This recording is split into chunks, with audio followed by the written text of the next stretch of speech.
There is the number that turns a good night into a warning shot.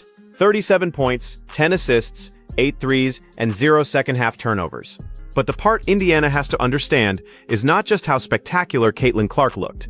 It is why the entire offense suddenly looked so much harder to guard. Yank that ass all up and down that basketball court. The Indiana Fever end the road trip with a W, beating the Chicago Sky 113-90. A solid 23-point victory.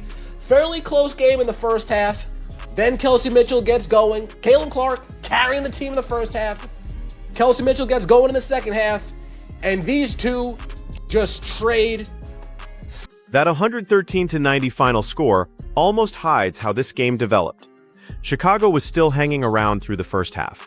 And then Indiana found the combination that completely changed the geometry of the floor.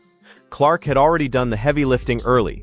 Then Kelsey Mitchell caught fire, and suddenly Chicago was dealing with two guards who could punish the slightest mistake from behind the arc. That distinction matters. This was not Clark taking 35 shots while everybody else watched.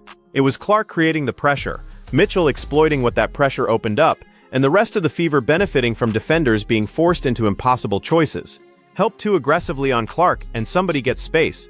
Stay attached to the shooters, and Clark attacks the coverage herself. Shift attention toward Mitchell once she heats up, and Clark comes right back at you. And there is a bigger question underneath all of this, that Indiana cannot avoid anymore.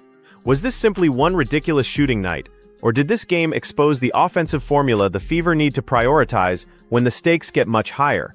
Because later, the source makes a point about the rotation and Aliyah Boston's absence that deserves a much closer look. It's going in. It's going in. Caitlin Clark now has more 30-point, 10-assist games in her career, with 5, than the rest of the WNBA has combined in league history. Let that sink in. I'm going to have a sip of coffee while that sinks in. Yeah. Yeah, by herself, she's got more 30-point, 10-assist games by herself than the entire league combined.